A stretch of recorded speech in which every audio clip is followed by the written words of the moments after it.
Dragon is in countdown. Falcon 9 is in startup.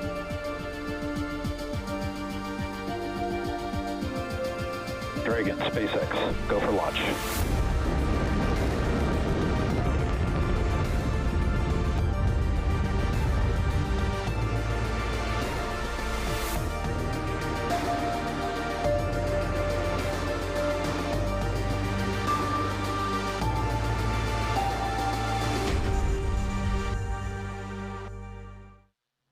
We are just under 22 minutes from liftoff of this Falcon 9 rocket for NASA's and SpaceX's 24th commercial resupply services mission to the International Space Station. The Dragon spacecraft will fly about 6,500 pounds of science, supplies, and holiday treats for the astronauts on board. Happy holidays, everyone, and thank you for joining us for this live launch coverage of CRS 24. I'm Megan Cruz. Today's liftoff is scheduled for 5:07 a.m. Eastern Time from Launch Complex 39A here at Kennedy Space Center in Florida. And we are again simulcasting this live show on NASA TV and on SpaceX's webcast. So let's bring in Andy Tran now live from SpaceX's headquarters in Hawthorne, California. Good to see you, Andy. Yeah, good to see you too, Megan. It is great to be back covering today's mission in partnership with NASA. And as the year comes to an end, CRS 24 will be SpaceX's 31st and final mission of 2021, making it a record-breaking year for launches for us. What a way to end the year, Andy. And I see that you have a live view of the pad right now. Can you walk us through the different parts of Falcon 9 and Dragon? Yeah, absolutely. So our two-stage launch vehicle stands about 70 meters tall and when fully fueled holds just over 1 million pounds of propellant that the vehicle will burn through in less than 3 minutes after liftoff. The bottom two-thirds of the vehicle is the first stage. Its objective is to accelerate the vehicle through the Earth's atmosphere to space and then separate from the rest of the rocket.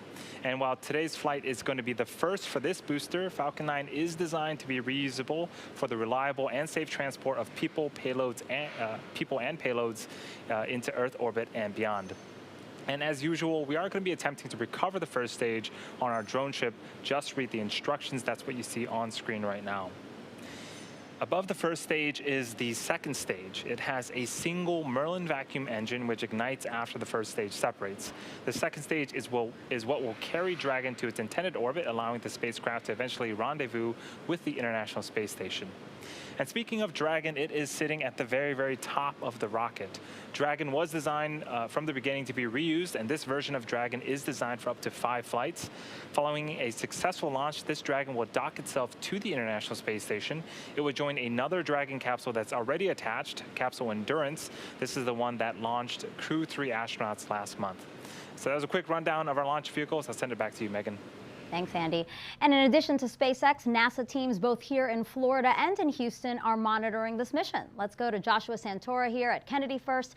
Joshua, you're listening in as the launch team considers things like weather and safety, right? That's exactly right, Megan. Yeah, a good morning to you and everybody watching.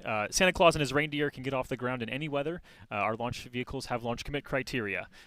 Unfortunately, we've been tracking, we are currently no-go on weather, but the great news is that we are trending towards being go here in just a few minutes. So we're hoping to hear that call on time for that liftoff that we have coming up in just about 18 minutes now.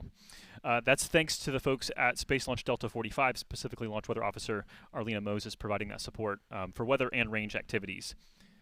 For the countdown operations, fueling on the first stage began at T-minus 35 minutes, and the second stage will begin fueling in just about 2 minutes at T-minus 16 minutes.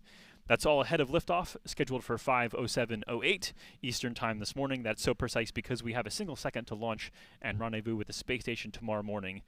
That autonomous docking that Andy mentioned is scheduled for 4:30 a.m. Eastern Time, with coverage beginning at 3 a.m. Eastern Time. For more on space station operations, I'm going to send you out now to the Johnson Space Center in Houston, Texas, where Shaniqua Vereen is standing by in mission control. Thanks, and welcome to the International Space Station Flight Control Room. I'm Shaniqua Vereen, live at Johnson Space Center here in Houston, Texas. The team of flight controllers in Mission Control Houston today has been led by Flight Director Adi Boulos. Teams here in Mission Control will really jump into action tonight into early Wednesday morning as Cargo Dragon approaches the International Space Station. There are currently 7 crew members living and working aboard the station. Expedition 66 consists of NASA astronauts Tom Marshburn, Raja Chari, Kayla Barron, and Mark Vandehei. Roscosmos cosmonauts Pyotr Dubrov, Anton Skleplarov, and Matthias Maurer of the European Space Agency. As Cargo Dragon approaches the International Space Station in the morning hours on December 22nd, NASA astronauts Raja Chari and Tom Marshburn will be monitoring the arrival from the station's cupola. Cargo Dragon will remain attached to the International Space Station's forward port of the Harmony module for about 1 month, being one of 2 Dragons joining Crew Dragon Endurance before being packed up with critical science and supplies and will splash down off the coast of Florida for that science to be analyzed back here on Earth. Everything's still a go from here in Mission Control Houston, and we're looking forward to welcoming another vehicle to the International Space Station. So for now, we'll head back out to Kennedy. Megan? Thanks, Shaniqua. We're now about 16 minutes and counting from liftoff of CRS-24.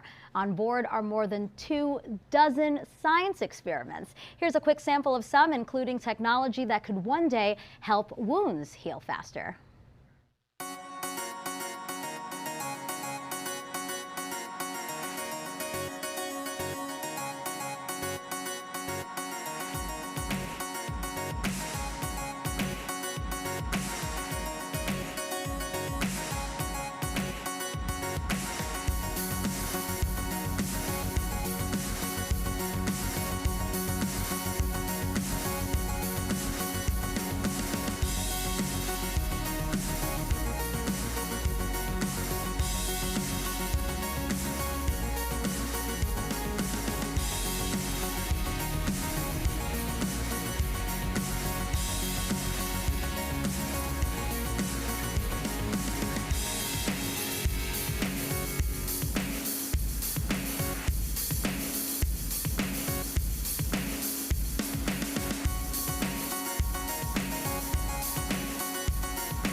And you saw in that video that college students are sending experiments to the orbiting lab. And I have 2 of them here with me today. This is Swati Ravi from Columbia University, as well as Caitlin Harvey from the University of Idaho. Good morning to you guys. Good morning. So talk to me. I know that between your 2 universities, 18 students are sending 2 experiments to space. Can you tell me about yours, Swati? Absolutely. So we're sending up 2 different bacteria that are commonly found in spaceflight environments and also the cause of some previous astronaut infections. And we're really interested in studying how they interact with each other and also how their antibiotic resistance changes in space. Oh, really interesting. And Caitlin, what about you? Yeah, so for our experiment, we're looking at how effective different bacterial-resistant polymer coatings are on high contact surfaces in microgravity, because we already know how they behave on Earth, so we want to compare those. Yeah, it sounds like both of your experiments have to do with studying how bacteria grows in space. Why is it that you guys wanted to hone in on that? Yes, so bacterial resistance is a real problem both in space and here on Earth. And so for us, it's important to study bacteria because for long-term future space flight, it's important that we keep astronauts safe and healthy. And even here on Earth, the World Health Organization has flagged antibiotic resistance as a really important challenge for us to solve. Right, yeah, and you hit the nail on the head, you know, as these missions get longer and longer when we think about Mars. So, and you know, this is all possible through NASA's Student Payload Opportunity with Citizen Science, or SPOX program. Can you tell us what you think about the fact that NASA is investing in STEM and creating this opportunity for you guys? Yeah, I mean, I think it's an excellent incredible opportunity, honestly, once in a lifetime. It's such an inspiring way to just get ourselves involved in STEM as well as all the people watching us along through our journey. So it's truly an inspiration, and I think an excellent way to get our generation involved in STEM moving forward. That's great. And then very quickly, what is it that you hope to learn from this experiment? Yes, from our both experiments. We're hoping to learn what kinds of antibiotics are best for us to use with astronauts so that we can most effectively treat their infections. And Kayla? We're just looking at potentially reducing the contact risk of exposing yourself to bacteria. So learning how these polymer coatings work in different environments and then applying that to reduce bacterial infections. That's great. Good luck, guys. Thank you so much for joining us, and congratulations to have this opportunity even. Thank you. Thank you so much. And now let's kick it back over to Andy. Andy, CRS 24 is the final launch in a very, very busy year for you guys. Yeah, as the year comes to an end, today is going to be marking the 31st launch of 2021 for SpaceX and the 5th flight of Dragon to the International Space Station this year, following the launches of Crew 2, Crew 3, and cargo resupply missions 22 and 23. It's the most launches, along with the most visits to the station we've ever attempted in a given year. To give a bit of history, Dragon has been flying for 11 years now and made its debut in 2012 as the first private spacecraft in history to visit the International Space Station. Since then, it's made 28 trips to and from the orbiting lab. Today, it's one of the few vehicles that can deliver significant cargo to the space station and the only vehicle that can deliver cargo from it. Falcon 9 and Dragon were both designed with reflight in mind, and the vehicle hardware is built to support multiple missions with minimal refurbishment in between. To date, 10 of our CRS missions have flown on reused Dragons. And while it's the second flight for Dragon today, having previously flown on CRS-22, it is the first flight for our booster. It is actually only the second time this year we've debuted a brand new Falcon 9 first stage.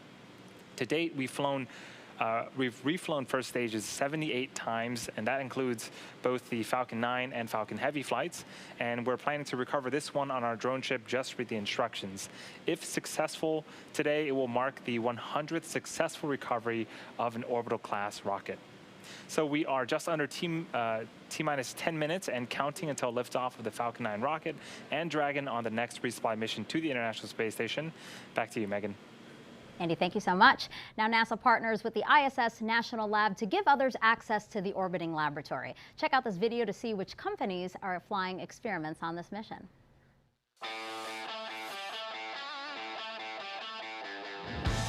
The International Space Station is an incredible research facility that allows investigators to conduct research and technology development in ways not possible on Earth. Through the ISS National Laboratory, private sector companies can leverage the unique space environment to develop or improve consumer products and further business models, both on the ground and in low Earth orbit. Here's a quick look. Over the years, pharmaceutical leader Merck & Company has launched multiple protein crystallization investigations to the space station. In a recent ISS National Lab sponsored investigation focused on Merck's cancer immunotherapy drug Keytruda, the team achieved exciting results.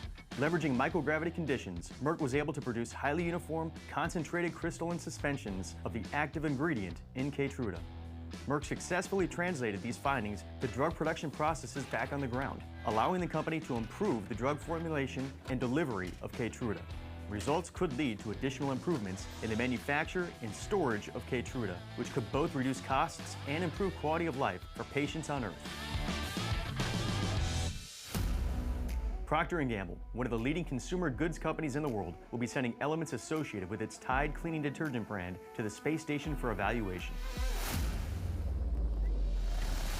The Procter & Gamble team intends to test the stability of cleaning ingredients under microgravity conditions and radiation exposure in space.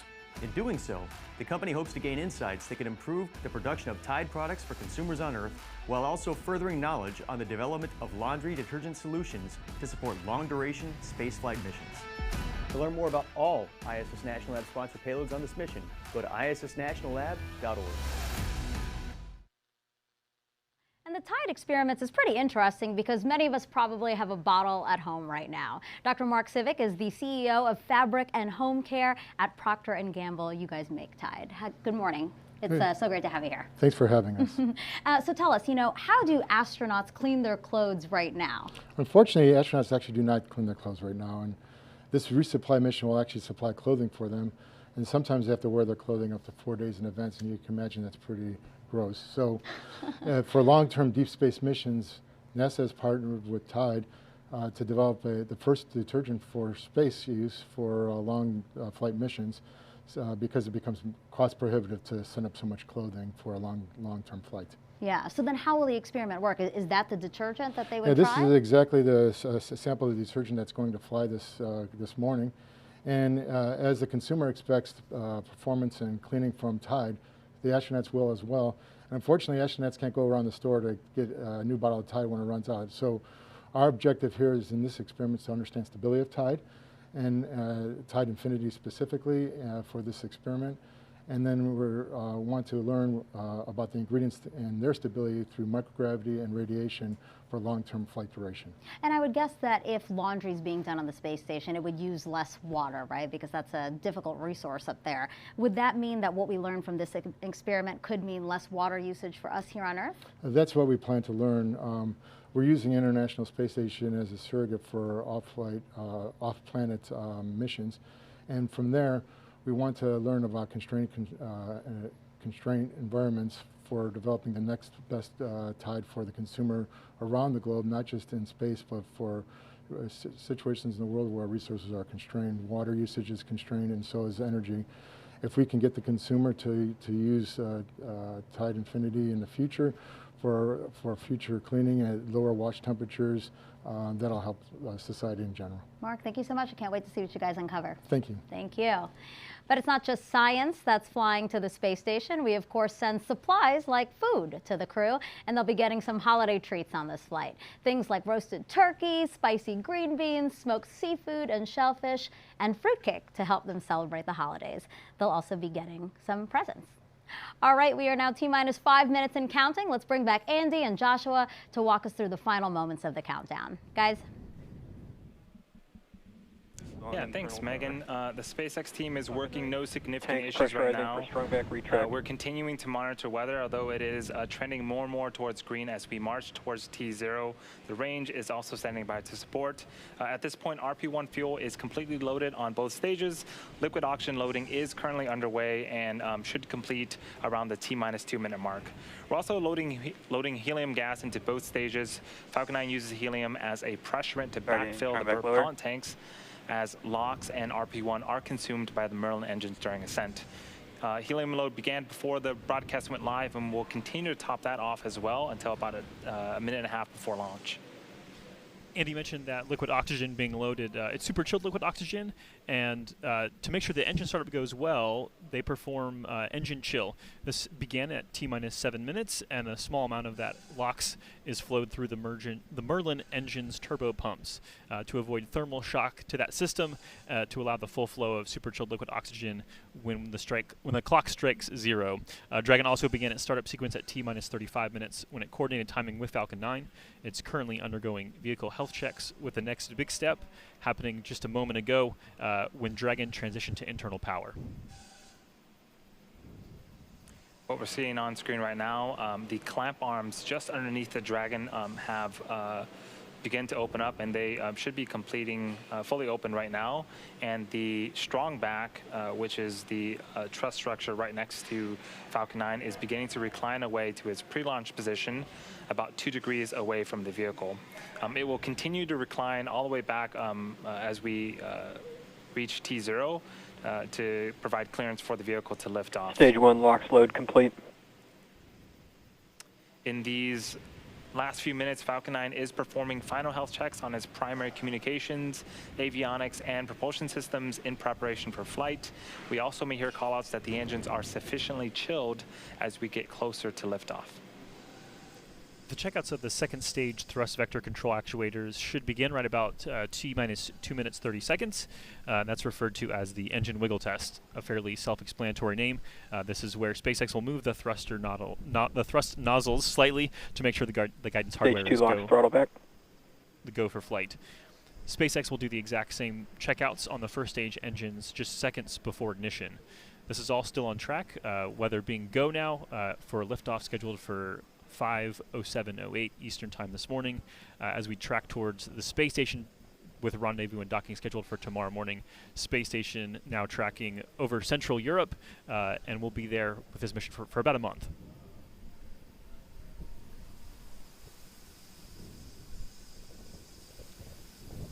So at this point, we are wrapping up liquid oxygen loading. Once that is done, that is all of the propellant that will be loading onto the vehicles. And that is the call out right there. So all propellants are loaded onto the vehicle. Dragon is an auto idle. We're starting to have some white clouds building around the vehicle. That is condensed liquid oxygen. As that super chilled liquid oxygen reaches the warmer ambient air temperatures of Florida, it'll start to form those clouds. Normal and expected for us at this stage in the countdown. Ground gas close things continue to go smoothly as we march towards T0. At T-1 minutes, we'll get the Dragon transitioned to internal power call. The Falcon 9 computers will enter startup mode and begin final pre-launch checks, guiding the rocket through the last seconds before liftoff.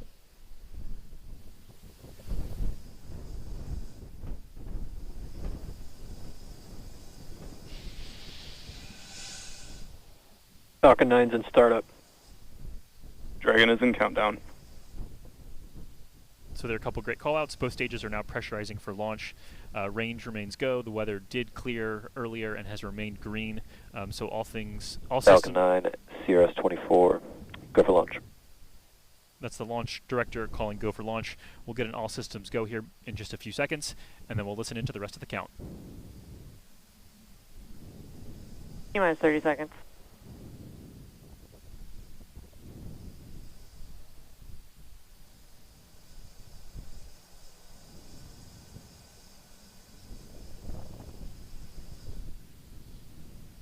T-minus 15 seconds.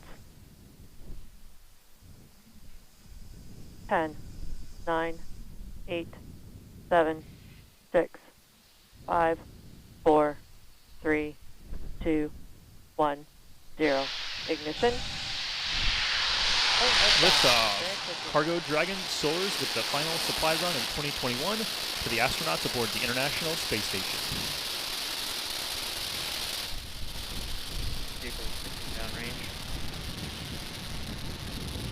Stage 1 chamber pressure is nominal.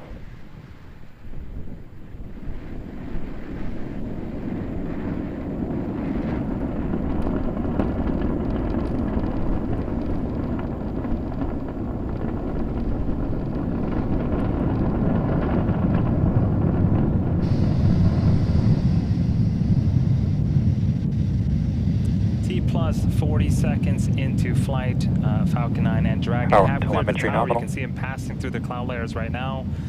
Next up, in just a few seconds here, is max Q. This is where the vehicle will experience the highest amount of aerodynamic pressures. Falcon 9 is supersonic.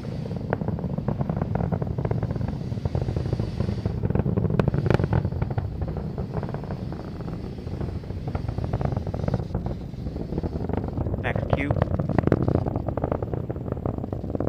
And there's the call out for max Q. Through that period of high pressure on the vehicle, the engines on the first stage are now throttling back up as we continue to make our journey to orbit. Coming up in about a minute are 3 events in rapid succession. First up is main engine cutoff, also known as MECO, Engine chill followed by started. stage separation, and then second engine start, also known as SES1.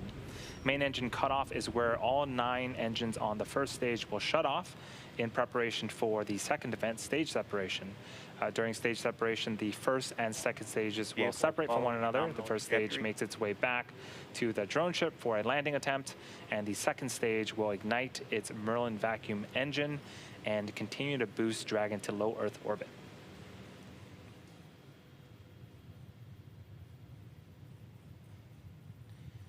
Again, those are going to be happening in rapid succession in about 15 seconds here.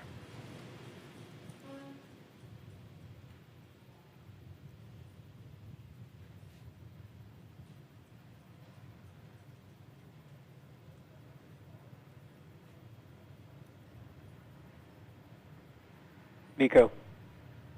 Stage separation confirmed.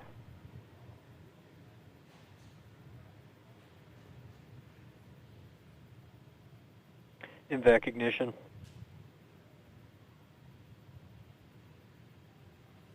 You heard the callouts. We see it on screen. Successful main engine cutoff, followed by successful stage separation, and then ignition of our Merlin vacuum engine.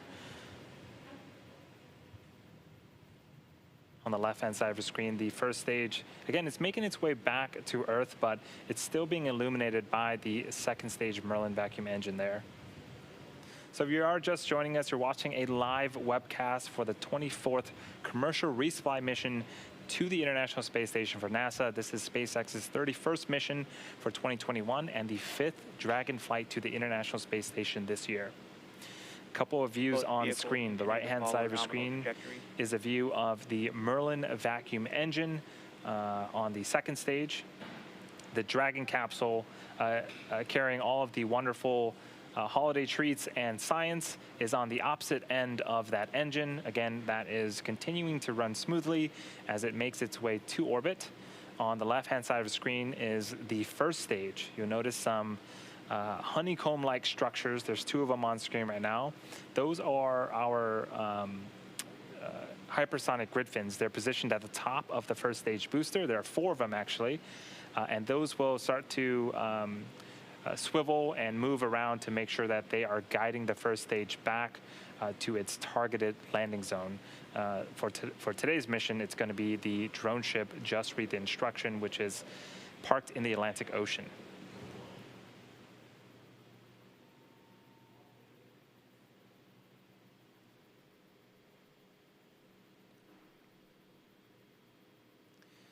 Next event for our mission today is going to be the first stage entry burn. It's going to be the first of 2 burns. In order to make its way back to our drone ship, the first stage has to execute these 2 burns. The first, again, is the entry burn where 3 of our Merlin engines will reignite.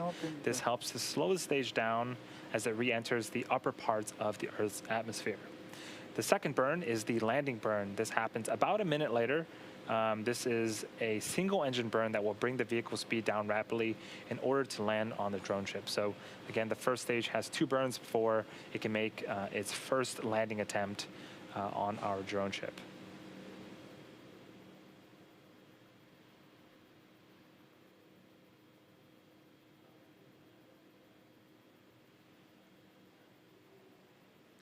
And as we wait for that event, you might be interested to know that in order to get into space, the rocket actually has to do more than go up. It actually has to go sideways really, really fast.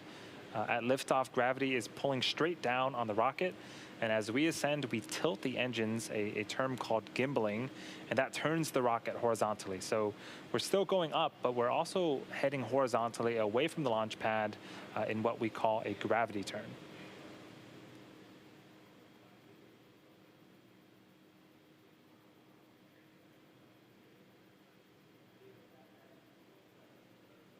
Stage 1 FTS is safe. Things continue to go smoothly for both the first and second stages. Again, the first stage entry burn follow nominal trajectory. should start in about 10 seconds.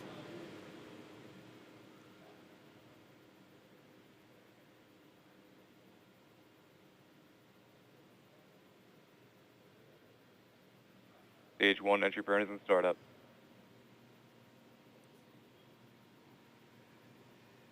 And there it is. 3 Merlin engines have reignited their engines and are now currently slowing down the first stage.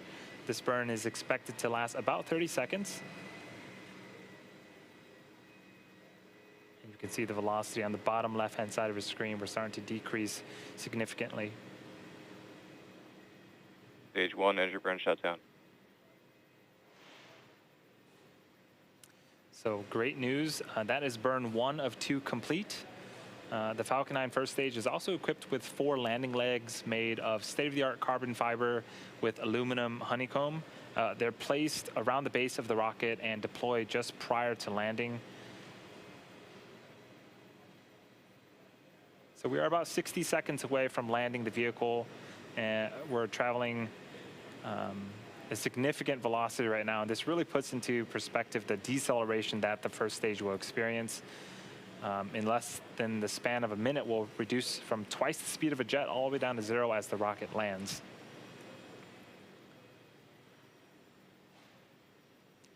Stage 1 is transonic. The first stage landing burn is expected to start here in about 20 seconds and last for about 25 seconds. So during the duration of that burn, we are going to be listening for the call out for SECO, which stands for second engine cutoff. The Merlin vacuum engine that you see on screen, we're going to be shutting off that engine and then listening for another call out for a confirmation of good orbit, Stage where 1 the second landing burn. stage will coast for a few minutes before separating Dragon.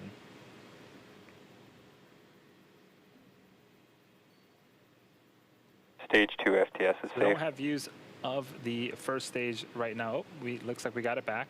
And the landing burn Stage 1 is landing currently leg deploy. underway.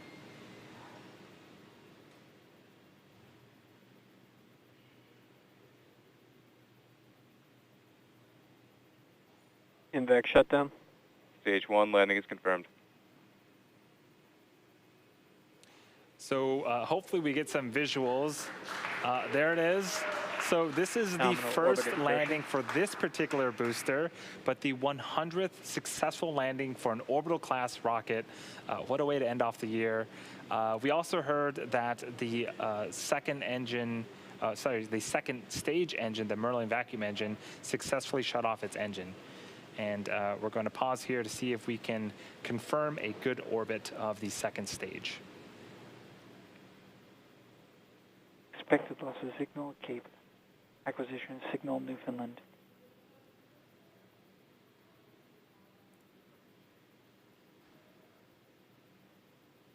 So again, this is a view of the Merlin vacuum engine. The Dragon capsule with all of its supplies is on the opposite end of that engine. And I am getting confirmation that we do indeed have a good orbit. So the second stage is going to be coasting for a few minutes here. This is a view of the unpressurized cargo section of the Dragon. So the second stage right now is making some small adjustments during the coast phase prior to separation. We should also have video of Dragon separating from the top of the second stage itself. Should give us a nice view of that. The view we just saw of the unpressurized cargo section as Dragon will slowly depart away from the second stage. Dragon is going to be joining the Crew 3 vehicle Endurance that is currently attached to the International Space Station and on orbit. And as always, it's always exciting to see two Dragons docked at the space station at the same time.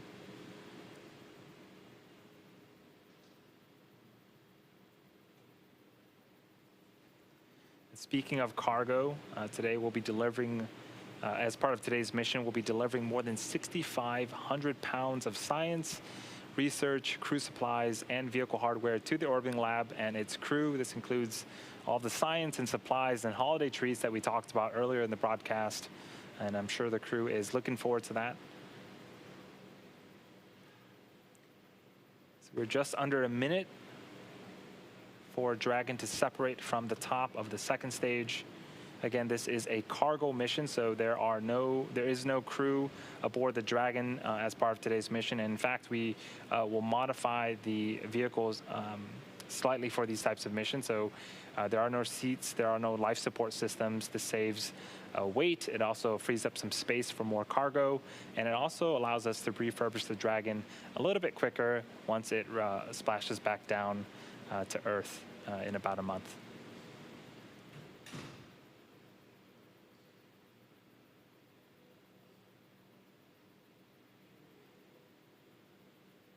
Expected loss of signal, Bermuda. So we are Stage expecting separation Dragon to confirmed. separate any Or second Dragon now. separation.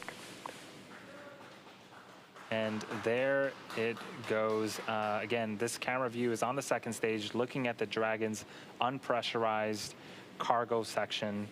The Dragon has about a day before it makes its way to the International Space Station and docks. Coming up is nose cone opening sequence. But that is going to do it for me here in Hawthorne. I'm going to hand it over to Shaniqua in Houston for the next mission milestones. Thanks, Andy. And everything is still going well back here in Mission Control, Houston. And right after Dragon separated, it began a series of automatic checkouts, including small firings of the Draco maneuvers, thrusters. The next milestone is nose cone deploy. The nose cone protects the docking hardware and rendezvous tracking elements up the top of Dragon during ascent. The nose cone deploy uncovers the 4 forward bulkhead thrusters, which Dragon will use for its major burn maneuvers to catch up with the space station. Once open, the nose cone will stay in that position until the very end of its mission, closing prior to re-entry to provide some additional protection to that same hardware during re-entry. So right now we're waiting to hear confirmation that the nose cone is fully deployed. And after confirmation, we'll have one of the program managers here join me on console. Join me virtually, sorry.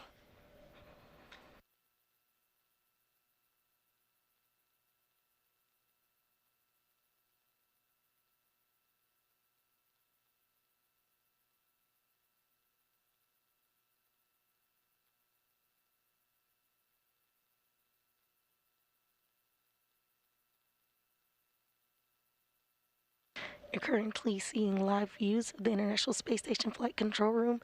You currently see Flight Director Adi Boulos standing as we wait for that final confirmation of nose cone deploy.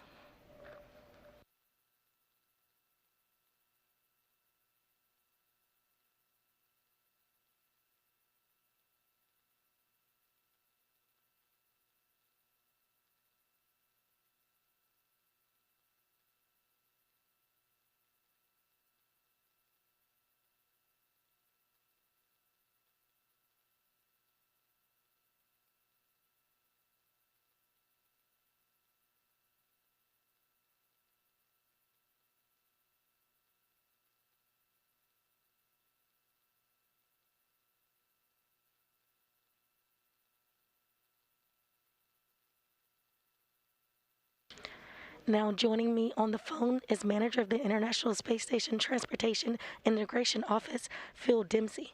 Hi, Phil. Can you outline some of the major activities for the crew with CRS 24? Sure. Thanks, Shaniqua. First of all, let me just say, it's great to watch this outstanding launch, kind of watching through the weather and manage to get a shot through, and great to see Dragon catch up tomorrow. This mission enables well over 500 hours of research, some of which actually has to be completed before the vehicle undocks again in about 30 days, so the samples can be returned to investigators. As always, research is a key activity during this mission. We've also got the transfer of 2 external payloads, SCP-H7 and H8, from the Dragon trunk to their locations on ISS. And then there's work to prepare for spacewalks planned later in the increment in the coming months. There's several maintenance activities with hardware showing up on this mission. And then we have a software transition plan. So, overall, a lot really going on during the 30 days or so that this CRS-24 is on to enable all of this work. That's awesome. Thank you, Phil. And of course, these resupply missions and deliver science, as you mentioned, hardware and other cargo to the station. But with these critical deliveries to the station, how important are they for the astronauts? You said over 500 research activities and experiments. How important is that for us to do on the International Space Station? Yeah, so these missions are absolutely critical. The International Space Station is operating for the purpose of doing research and technology demonstration. So, we've got over 24 different experiments going up on this. These 500-600 hours of crew time that it enables are key to what the astronauts are there for in the first place.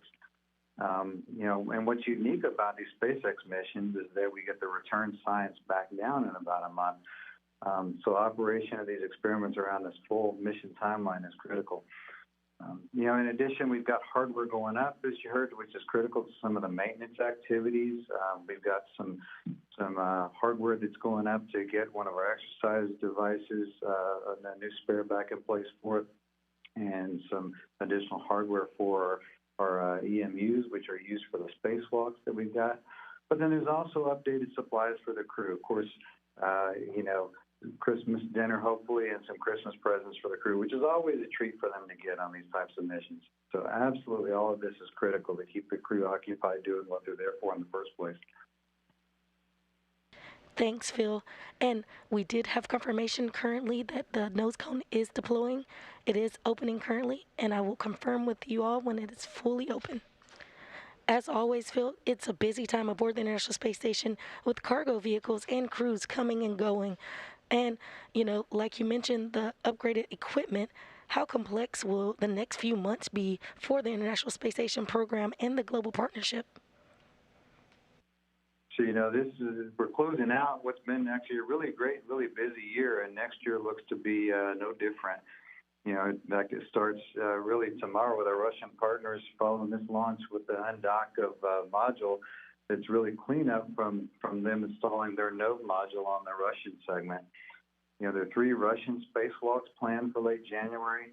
We've got some U.S. spacewalks in February-March timeframe. And that's to get ready for the next set of upgraded solar arrays coming later in the year. We've also got another cargo resupply mission, our first U.S. private astronaut mission coming up, and additional resupply missions, and then we get back into the crew cycle launches on the Russian and the U.S. side both. So it's actually very busy across the space station program with our international commercial partners both. So while it is complex, as you said, Shanique, we've got outstanding teams across the program who do this all the time. They do it very well. So, I see it as really fitting that our teams close out the year with a launch that get 2022 off and running. That's right. And thanks again, Phil, for joining us. And happy holidays. Back here. Happy holidays. Happy to be here. Thank you. Back here in the International Space Station Flight Control Room, flight controllers are monitoring the systems on the station itself ahead of Dragon's arrival Wednesday morning. Once Dragon crosses that approach ellipsoid, which is that mythical sphere around the station, flight controllers here in Mission Control Houston will begin joint operations with the SpaceX teams in Hawthorne, California. NASA astronauts Rasha Chari and Tom Marshburn will be monitoring the approach and arrival of Dragon with a planned docking Wednesday morning at 3:30 a.m. Central Time, 4:30 a.m. Eastern Time. Once Cargo Dragon is docked to the station, Chari and Marshburn will begin hatch operations to open the hatches between the International Space Station and Cargo Dragon.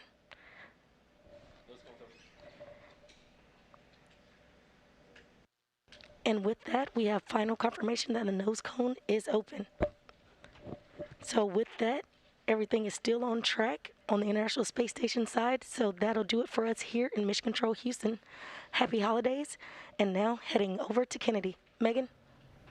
And that's going to wrap up our launch coverage of SpaceX's 24th commercial resupply services mission. Cargo Dragon, as you heard her say, is on course to dock to the International Space Station at about 4:30 a.m. Eastern Time tomorrow. We will have live coverage here on NASA TV, and that will begin at 3 a.m. In the meantime, you can learn even more about this mission on nasa.gov/commercial resupply. Thank you for joining us. We leave you with a replay of the launch. Happy holidays. T-minus 15 seconds. 10, 9, 8, 7, 6, 5, 4, 3, 2, 1, 0. Ignition. Liftoff. Cargo Dragon soars with the final supply run of 2021 to the astronauts aboard the International Space Station.